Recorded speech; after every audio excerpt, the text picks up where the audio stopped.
책에서 여유를 담다. 책담. 책담에서 읽어드릴 이번 책은 책 읽기가 필요하지 않은 인생은 없다입니다. 지은이 김혜리. 출판사 비즈니스 북스. 구독과 좋아요도 부탁드립니다. 시간이 없는 게 아니라 딴짓하는 시간이 많은 것이다. 나는 해마다 책을 100권 이상 읽는다.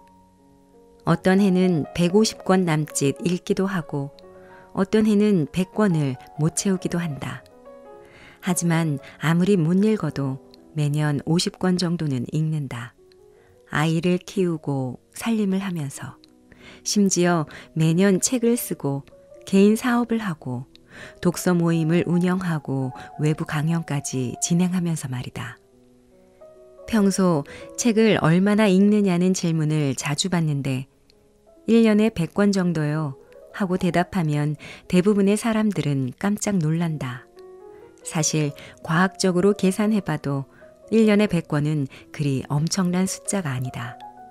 목표로 삼으면 누구나 해낼 수 있다. 평균적인 사람들의 읽기 속도로 하루 25분 정도 독서를 하면 읽을 수 있는 페이지는 40여 페이지 남짓이다. 그게 1년이면 무려 14,600페이지다. 이를 다시 300페이지 책으로 계산하면 약 48권이 된다. 단순하게 생각해도 아침에 눈 떠서 15분, 저녁에 잠들기 전에 10분 정도 책을 읽으면 1년에 48권 정도를 읽는다는 계산이다.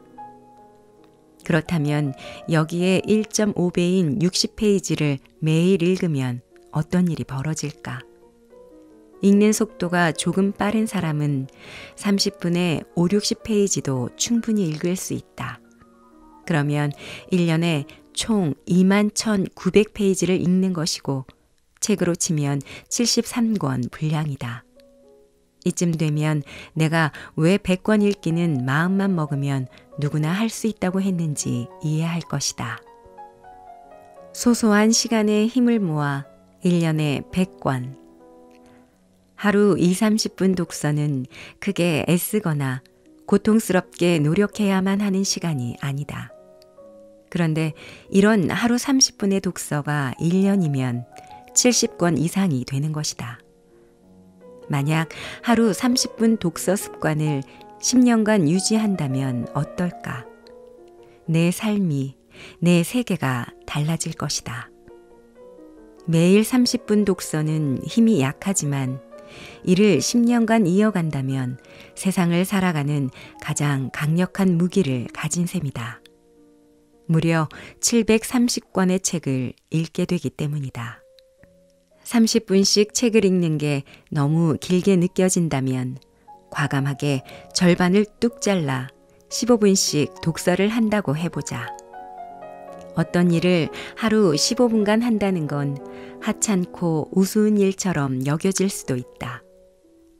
하지만 하루 15분이 10년 쌓이면 912시간, 무려 912시간이 된다.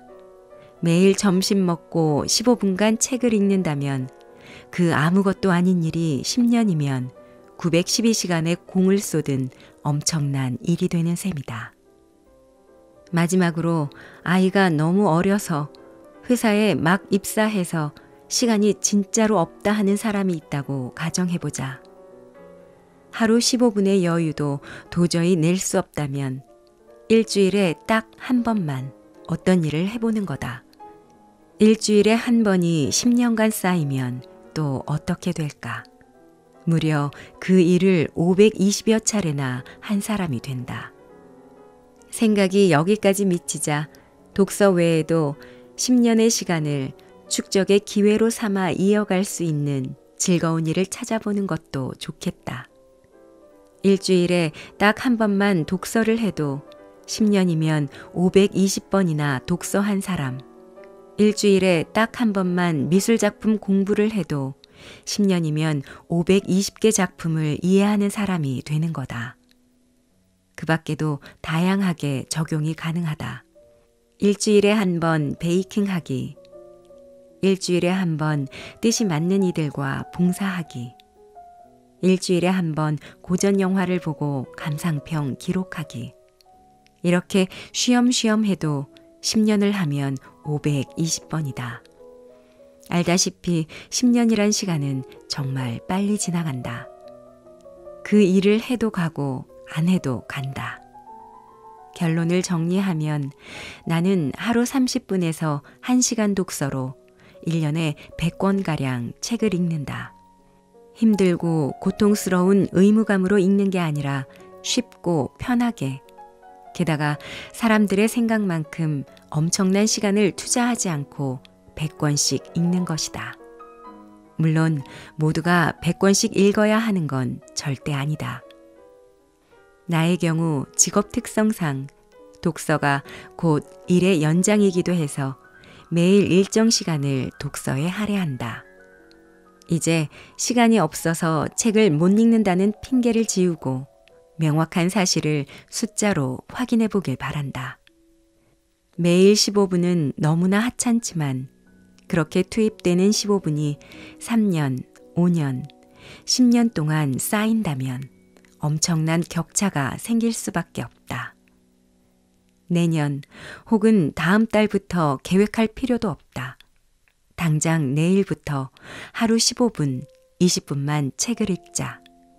그렇게 1년이면 적어도 40권 이상의 책을 읽게 되고 한 분야를 1년간 집중해서 독서를 한다면 그 분야의 준전문가 수준에 도달할 수도 있다. 흔한 예로 직업이나 전공을 제외하고 주변의 심리학 혹은 글쓰기 등 한 분야의 책을 40권 이상 읽은 사람이 있는가? 그 자체로 경쟁에서 우위를 선점하는 것이다. 지금 읽고 있는 책이 나를 말해준다.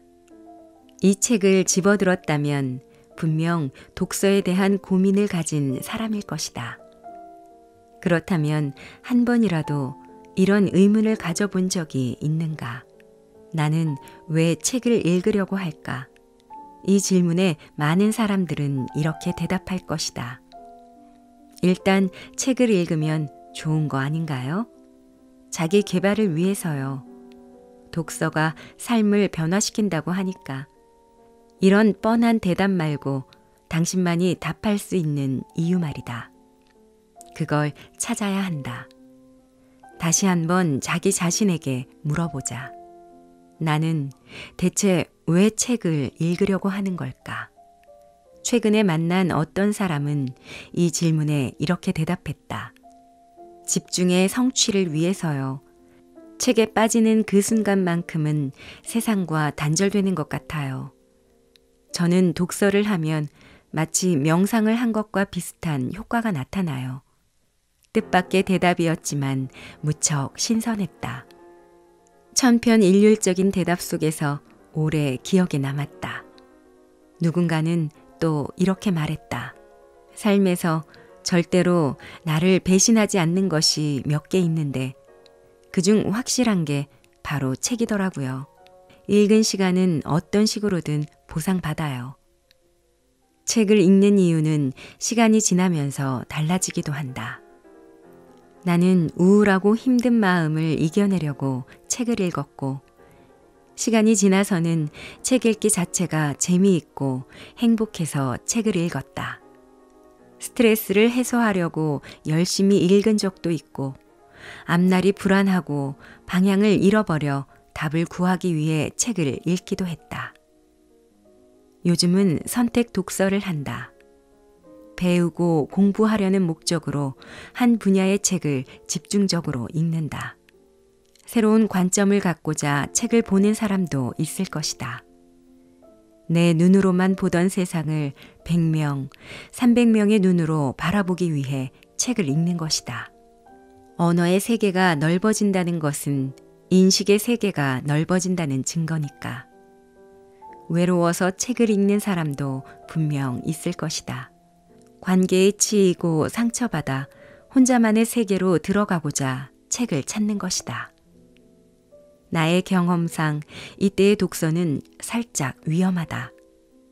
위로가 되기는 하지만 그 위로 덕분에 점점 더 고립될 가능성이 크기 때문이다.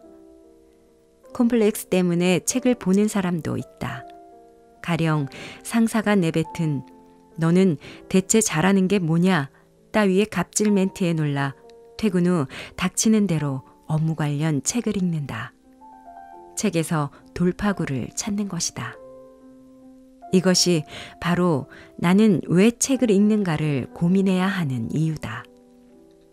책 읽기라는 행위는 현재 나의 내면 상태와 밀접하게 연결되어 있다. 그 사람이 읽는 책이 그 사람을 말해준다는 말은 진리다. 책은 읽는 사람의 취향과 고민, 가치, 꿈, 목표 등을 여실히 드러낸다. 그러나 가끔은 아주 기본적인 질문을 자기 자신에게 던져보자. 나는 왜 책을 읽을까? 혹은 나는 지금 왜 이 책을 읽는 걸까? 인생을 바꾸는 동사형 독서를 하라. 저는 죽어라 책을 읽어도 인생이 안 바뀌던데요. 강연장에서 만난 독자 한 명이 질의응답 시간에 이렇게 물었다. 이미 이메일로 여러 번 비슷한 상담을 한 전력이 있는지라 당황하는 기색 없이 그의 평소 독서법에 대해 이것저것 물었다. 내 예상은 이번에도 적중. 그의 독서법은 나에게 책 읽어봐야 남는 게 없다고 하소연하는 수많은 사람들과 동일했다. 바로 덮으면 그만인 독서였던 것이다. 나는 이런 독서를 감히 죽은 독서, 즉 좀비 독서라 표현한다. 결론부터 이야기하자면 책을 제대로 읽지 않을 거라면 안 읽는 게 낫다. 그 시간에 다른 일을 하는 게 모든 면에서 좋을 것이다. 피터 드러커도 말하지 않았던가. 애초에 하지 말았어야 할 일에 최선을 다하는 것만큼 쓸모없는 짓도 없다고. 그러니까 제대로 읽지 않는 독서가 바로 애초에 하지 말았어야 할 일에 해당된다. 안 해도 될 일을 열심히, 게다가 꾸준히 하는 것만큼 비극적인 일도 없다. 그건 시간과 에너지, 돈과 인생 전체의 거대한 낭비다. 많은 사람들이 오늘도 열심히 책을 사서 책장을 가득 채우고 이 책은 나를 변화시킬 것이라는 희망과 기대를 갖고 또 다른 책을 사지만 여전히 비슷한 인생을 사는 이유는 무엇일까? 그건 마치 한 병에 수십만 원을 호가하는 고급 앰플을 피부에 바르면서 매일 정크푸드를 먹고 술을 마시고 담배를 피는 행위와 비슷하다. 근본적인 무언가가 바뀌지 않으면 영원히 바뀌지 않는다. 그렇다면 제대로 읽는다는 것은 무엇을 의미할까? 어떤 독서법이 가장 효율적인 독서법일까? 바로 실천으로 이어지는 독서다. 실천으로 이어지는 독서란 책을 덮은 후 바로 움직이는 동사형 독서를 말한다. 왜냐하면 독서란 단지 눈으로 글자를 훑는 행위가 아니기 때문이다. 실질적인 가치로 바뀌지 않는 독서는 진정한 독서가 아니다. 실질적인 가치로 교환하려면 몸을 움직여 실천할 때에만 가능하다. 보고 듣는 것은 전혀 중요하지 않다. 오직 직접 느끼고 해보는 것이다. 아침형 인간과 미라클 모닝을 읽고 새벽 2시까지 게임을 하다 회사에 지각한다면, 즉 읽기 전과 후가 조금도 달라지지 않는다면 그건 죄책감까지 더해져 최악의 상황이 되고 만다. 아무리 책을 읽어도 제자리 걸음이라면 은연중에 나는 안 되나 보다 라는 부정적 자기인식마저 갖게 된다. 결국 자신감과 자존감 하락으로 이어지고 나는 뭘 해도 안 되는 사람이라는 근거 없는 자기 추론의 늪에 빠지는 것이다. 다시 본론으로 돌아가서 모든 독서란 동사형 독서, 즉 실천하는 독서여야만 한다. 거창하고 대단한 독서법이 아니다. 가장 기본에 충실한 독서법이다. 흔히 독서를 정적이고 수동적인 행위라고 생각하지만 변화를 이끄는 진짜 독서는 놀랍도록 동적이다. 읽고 음미하며 사색하는 데서 그친다면 체육관에서 스트레칭만 하고 집에 가는 격이다. 이것을 내 삶에 적용해 봐야겠어 하고 결심하는 순간 독서는 살아 숨쉬기 시작한다. 세상에는 100만 권의 좋은 책이 있다. 100만 명의 저자와 멋진 문장들이 존재한다. 하지만 모든 책을 읽고 집에 모셔놓는다 해도 실제 삶에 적용하지 않는다면 아무런 의미가 없다.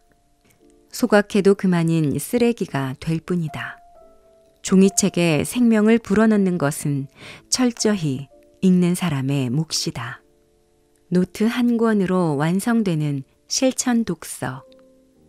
실천하는 독서는 다음 과정에 따라 실행하면 된다. 먼저 책을 읽고 내 삶에 적용할 부분을 기록한다. 이때 독서 노트를 따로 마련해서 쓰기를 권한다. 노트에 제목을 달아주면 좋다. 인생이 바뀌는 10억 독서 노트도 좋고 미라클 독서 인생도 좋다. 무조건 되는 노트나 원하는 대로 살게 해주는 노트 등 어떤 제목이어도 상관없다. 자신이 확 끌리는 제목이면 무엇이든 괜찮다. 책을 읽다 보면 감탄이나 탄식이 절로 나오는 부분이 있다. 감탄이 나오는 이유는 나도 이렇게 살고 싶다라는 깨달음의 결과이고, 탄식이 나오는 이유는 나는 이제껏 왜 이렇게 살았을까 하는 후회와 자기 연민의 결과다. 뭐든 좋다. 느끼는 게 있다는 건 언제나 긍정적이니까. 바로 그 부분에 밑줄을 긋고 내 삶에 어떻게 끌어들일 것인지 고민해보자. 왜냐하면 고민의 시작이 바로 변화의 신호탄이기 때문이다. 저자의 지침대로 해봐도 좋고 내 방식대로 조금 변형시키고 싶다면 나만의 규칙을 따로 세운다. 그렇게 독서를 통한 실천 과제를 자신에게 내어주고 한 달 정도 충실히 이행한다. 마치 방학 숙제를 하는 어린아이처럼 말이다. 이 과정을 딱 1년만 반복하면 인생이 바뀌지 않을 수가 없다. 그렇게 독서 노트는 곧 나의 성공 다이어리가 된다.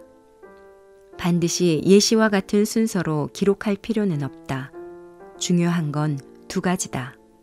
하나, 책에서 내 삶에 적용하고 싶은 부분은 무엇인가? 2, 그 부분을 어떻게 실천할 수 있을까? 현재 읽고 있는 책을 통해 내가 실천해야 할 일은 무엇인지 진지하게 고민해보자. 별것 아닌 것처럼 느껴질 수 있지만 그것은 곧 인생을 어떻게 바꿀까라는 물음표의 다른 변주다. 지금 이 글을 읽고 책을 덮자마자 독서 노트를 사기 위해 외투를 챙겨 입고 있다면 당신은 5년 후 원하는 꿈과 목표를 어떻게든 이룰 사람이다. 읽고 쓰면 아무도 못 당한다. 사회생활을 시작했을 때 세상에 대한 의문이 눈덩이처럼 커졌다. 학생일 때는 그다지 관심을 갖지 않았던 분야에 호기심이 생겼고, 돈을 잘 버는 것을 떠나 진짜 잘 살기 위해 나에게 필요한 것이 무엇인지를 고민했다. 아마 많은 사람들이 비슷하리라 생각한다. 학교에서는 사랑에 실패했을 때나 직장 내에서의 다양한 관계에 대한 대처법을 알려주지 않는다. 누군가 미워질 때 어떻게 감정을 관리해야 하는지, 원하는 목표를 달성하기 위한 효과적인 시간 관리법은 무엇인지 가르쳐주지 않는다. 어른이 된 후 내가 진짜 궁금했던 모든 것은 학교에서는 배운 적이 없는 분야였다. 그래서 나는 책을 읽었다. 어떻게든 답을 찾기 위해서. 그래서 답을 찾았냐고? 모든 답을 찾은 건 아니지만 어쩌면 그보다 더 중요한 것을 찾았다. 바로 나 자신에 대한 믿음. 나는 결국 어떻게든 답을 찾아낼 것이라는 믿음이다. 궁금증을 풀어줄 만한 책을 찾아보고 구입하고 읽고 내 생각을 정리하는 과정에서 나는 뜻밖에도 스스로에 대한 충성심 같은 것을 발견했다. 말하자면 내 삶을 끝까지 책임질 사람은 나 자신이며 내 꿈을 가장 열렬히 지지할 사람도 나뿐이라는 사실이다. 독서를 하며 발견하리라고는 예상치 못한 의외의 선물이었다. 책을 읽다 보면 무엇이 덤으로 주어질지 아무도 모른다. 지인 중 한 명은 책을 읽으면 명상을 하는 것 같다고 했다. 독서 명상이다. 명상의 핵심은 생각을 비워내고 현재에 집중하는 것인데 책을 읽으면서 같은 효과를 얻는다는 말이다. 마음이 고요한 수면처럼 잔잔해지고 책을 읽는 동안에는 모든 현실적 고민에서 벗어나는 것이다. 또 다른 누군가는 자신의 분야와 전혀 상관없는 책을 읽으며 창조성을 키운다고 말했다. 내 분야 책 읽기도 바빠 죽겠는데 전혀 다른 분야의 책을 읽다니 언뜻 쓸모없는 짓이라고 생각할 수도 있다. 하지만 그는 내 것만 들여다보고 있을 때는 보지 못하는 다른 생각 근육을 단련하는 것이다. 고민에만 매달려 있을 때는 풀리지 않았던 문제들을 많이 해결할 수 있다. 어쨌든 이렇게 책은 뜻밖의 뭔가를 던져주기도 한다. 다시 내 이야기로 돌아와서 나는 책을 통해 자신에 대한 믿음을 공고히 했다고 말했는데 그게 그냥 읽는 것으로 끝났다면 쉽지 않았을 것이다. 앞에서 썼듯 내 생각을 글로 정리하는 일을 꼭 함께 했다. 읽는 것도 중요하고 쓰는 일도 중요하지만 읽고 쓴다면 마치 호랑이의 날개를 달아주는 격이다. 누구도 무엇도 못 당하는 천하무적 독서 끝판왕이 되는 것이다. 읽기는 인풋, 쓰기는 아웃풋. 읽기만 하는 독서가 지식을 자루에 담는 행위라면 쓰는 독서는 철저한 아웃풋이 가능한 독서다. 즉, 원하는 것을 원하는 때에 꺼내 사용할 수 있는 기술 훈련이다. 왜 그럴까? 읽는 것은 눈으로 들여다보고 작가의 생각을 받아들이는 행위다. 반면 쓰는 것은 작가의 생각을 받아들인 뒤 나만의 확고한 생각을 재가공하는 과정이다. 진짜 창조는 바로 이 단계부터다. 그래서 읽고 쓰는 독서를 해온 사람들은 답하기 힘든 질문에 자신만의 생각을 명확히 표현할 수 있다. 쓰는 독서를 하다 보면 내 삶에 꼭 필요한 질문들에 대해 어느 순간 두뇌가 열린다. 그렇게 열린 두뇌 훈련을 지속적으로 하다 보면 짧은 시간 내에도 많은 것이 달라진다. 외적으로 특별한 변화가 나타나지 않는다 해도 상관없다. 일단 내면의 변화가 일어났다면 그게 진정한 변화니까. 내면의 변화가 외부에 투사되는 것은 시간 문제다. 그래서 나는 경험에서 우러나온 확신으로 이렇게 말하겠다. 읽고 쓰는 독서는 반드시 인생을 바꾼다. 반드시 달라진다. 일단 쓰기와 친해져라. 쓰는 일이 부담된다면 일단 필사부터 시작하자. 필사도 어려운 책 말고 쉽고 가벼운 에세이나 시집을 고른다. 청소년 동화도 필사하기 좋은 교재다. 기왕이면 종이 위에 사각사각, 펜이 종이와 춤추는 소리를 들으며 필사하면 더욱 효과적이다. 글 쓰는 일과 친해질 수 있고 내면을 잠잠하게 만드는 효과도 있다. 필사를 손으로 하는 명상이라고 표현하는 이유다. 일단 쓰는 것에 대한 두려움부터 극복해야 한다. 필사가 어느 정도 익숙해졌다면 이제는 내 생각을 쓰는 법으로 넘어갈 차례다. 그런데 잠깐, 지금부터 말하는 쓰기는 무조건 종이에 펜으로 쓰는 걸 말하는 게 아니다. 워드에 정리하든 블로그에 포스팅하든 상관없다. 도구는 중요하지 않다. 손으로 쓰는 게 부담스럽다면 각자 가장 편안한 도구를 선택하면 된다. 어떤 방식으로 쓰든 쓰는 것이 중요하다. 이렇게 글을 쓰면서 인생 이면을 돌아보는 훈련을 한다. 그냥 생각만 할 때와 그것을 명확한 문장으로 옮겼을 때의 결과는 다르다. 생각은 안개처럼 사라지고 곧이어 전혀 다른 생각을 몰고 오지만 글로 정리한 생각은 실체로 다가와 힘을 갖는다. 이는 삶을 단단하게 만드는 나만의 인생 공식이 된다. 다르게 살고 싶은가? 그렇다면 이제는 다르게 읽어야 한다. 다르게 읽고 쓰면 다르게 보인다. 다르게 보면 다르게 행동하고 결국 지금과는 다른 삶을 살게 된다. 맺은 말. 딱 1년만 꾸준히 책을 읽으면 인생이 어떻게 바뀔까?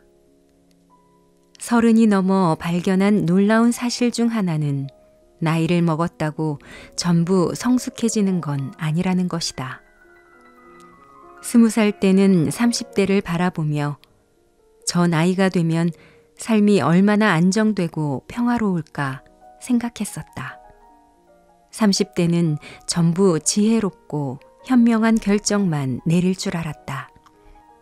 30 후반이 된 지금은 60, 70이 넘어도 미성숙한 어른이 많다는 사실을 당연하게 받아들인다. 인격과 인성이 다듬어지는 것은 숫자에 비례하지 않았다. 그래서 나는 나이를 먹을수록 더 열심히 책을 읽을 것 같다. 나이에 걸맞게 늙고 싶어서다. 나이가 들수록 품위와 인격과 지혜를 탑재하고 싶다. 내가 아는 현명한 어른들은 모두 책을 가까이 하는 분들이다. 그냥 읽는 것이 아니라 누구보다 열심히 꾸준히 읽는다. 그래서 그들은 나이가 들었지만 젊고 누구보다 젊지만 성숙하다. 그들은 어린아이처럼 호기심 가득한 눈으로 세상을 알아간다. 세상을 알아간다. 5살 아이에게나 어울릴 법한 문장이지만 내가 인생 멘토로 삼고 있는 어른들의 경우는 이 표현이 딱 맞다. 새로운 장소, 새로운 사람들과의 만남, 새로운 공부와 책을 두 팔 벌려 환영하는 삶. 죽기 직전까지 결코 다 알 수 없는 무궁무진한 세상을 놀이터처럼 즐기며 배우는 삶. 한 가지 더 놀라운 사실은 그들의 눈이 즐거움을 가득 담은 어린아이의 것이라면 그들의 귀는 소란함 속에서도 상대의 목소리에 귀 기울일 줄 아는 성숙한 어른의 것이라는 점이다. 새롭게 보고 겸손히 듣는 것. 내 주변에 독서를 통해 내면과 외면을 부단히 갈고 닦는 이들은 그랬다. 나는 그들을 보며 내가 나아가야 할 방향, 노년의 모습, 새로운 기회와 행복을 그릴 수 있었다. 새해를 맞이하며 먼지 쌓인 책을 정리하고 새로 나온 책을 몇 권 주문했다. 새로운 날들을 위한 나만의 경건한 의식이다. 구정이 되기 전에 올해는 어떤 주제의 책들로 1년을 꾸려갈지 야심찬 계획도 세워야 한다. 선물을 받았거나 충동 구매를 했지만 나와 맞지 않은 책들은 과감히 처분하거나 필요한 누군가에게 보내는 일도 해야 한다. 마음이 분주하고 한껏 들뜬다. 한 해 가장 중요한 일 가운데 하나가 독서 계획을 세우는 것이라고 하면 팔자 좋은 소리라고 치부할지도 모르겠다. 먹고 살기도 바빠서 집에 굴러다니는 책도 못 읽는 판에 독서를 위한 계획을 세울 시간과 에너지가 어디서 나오겠냐고 생각할 수도 있다. 하지만 내게 독서 계획이 먹고 사는 일만큼이나 중요한 이유는 그것이 내 삶, 생명 에너지와 연결되어 있기 때문이다. 나는 좋은 책을 읽지 못하거나 나다운 글을 쓰지 못하면 금세 마르고 시들해진다. 마치 수분이 부족한 식물 같다. 나는 책을 열심히 잘 읽어야 먹고 살 궁리도 더 잘하고 몸도 마음도 가볍고 건강해지며 인간관계와 나 자신의 관계도 정돈이 되는 사람이다. 그러니 독서 계획은 내게 정부의 한 해 예산 수립이나 가정의 한 해 대소사 계획을 짜는 것과 맞먹을 만큼 중요하다. 고미숙 선생님은 이렇게 말씀하셨다. 그냥 살면 보이지 않는다. 책을 읽으면서 다른 사람이 어떻게 생각하는지 살피고 자기 삶에 응용을 해야 한다. 맞는 말이다. 자주 길을 잃고 비틀대고 아무리 좋은 글을 읽어도 자주 까먹는 나 같은 사람에게는 매일의 독서가 필수 영양제나 다름없다. 매일 아침 양치를 하고 외출 전 휴대전화를 챙기듯이 꼭 해야만 하는 삶의 루틴 그 자체다. 내가 존경하는 현자는 어떤 마음가짐으로 살았는지 들여다보며 하루를 시작하는 것. 내가 닮고 싶은 대단한 기업가는 어떤 습관으로 잠자리에 들었는지 벤치마킹하는 것. 책을 읽으며 다른 사람의 지혜를 기웃거리고 좀 더 현명한 선택을 하기 위해 노력한다. 언젠가 지인이 이런 말을 했다. 딱 1년만 꾸준히 책을 읽으면 인생이 어떻게 바뀔까 궁금해서 한번 해보려고요. 당시에는 이 이야기를 들으며 싱겁게 웃었는데 이 글을 마무리하는 내내 그 말이 떠올랐다. 딱 1년만 꾸준히 책을 읽는 일에 관하여. 만약 살면서 한 번도 시도해 본 적 없던 일을 올해, 아니 지금 이 순간부터 딱 1년간 해보면 어떨까? 그 일을 해도 1년 후는 찾아오고 안 해도 찾아오겠지만 삶에 새로운 패턴을 집어넣으면 분명히 변화가 생긴다. 더구나 새로운 패턴이 독서라면 상상조차 할 수 없을 만큼 인생이 바뀔 수도 있다. 누군가는 한 번도 관심 없던 미술사에 푹 빠질 수도 있고 누군가는 블로그에 올리는 에세이로 책 출간을 제안받을지도 모른다. 누군가는 자기 자신을 브랜딩하겠다는 새로운 꿈을, 또 누군가는 도시 양봉업자나 과학 칼럼니스트로서의 두 번째 삶을 열겠다는 포부를 다질지도 모르겠다. 책은 미지의 영역이다. 다만 확실한 것은 우리의 가능성의 폭을 가장 크게 넓혀주는 고마운 존재라는 사실이다. 이제 30이라고? 인생의 모든 게 결정나버린 듯한 40이라 우울하다고? 우리는 직업이나 출신 학교, 나이와 연봉으로 세상에 평가받을지 모르지만 오랜 시간 책을 읽다 보면 이런 생각이 든다. 내가 왜 안 돼? 나라고 뭐가 안 돼? 나 같은 사람이 안 되면 대체 되는 사람은 누구야? 그들은 뭐가 어떻게 다른 건데? 인생이 펼쳐놓은 수천 가지의 가능성을 보지 못하고 좁은 시야로 바로 코앞만 바라보고 살다가 비로소 눈이 밝아지는 기분이 든다. 책에 탑을 쌓아가는 일은 한 개의 벽을 부수는 일과 같다. 나를 가로막고 있던 것들을 깨고 부수어야 그 자리에 다시 뭔가를 세울 수 있으니까. 그러니 딱 1년만 책을 읽어보면 어떨까? 귀하고 아름다운 내 인생이 어떻게 달라질지 궁금하지 않은가? 어떤 가능성을 가졌고 어떤 새로운 경험을 하고 호기심으로 내면이 술렁일지 확인해보고 싶지 않은가? 다시 책이다. 결국 책이다.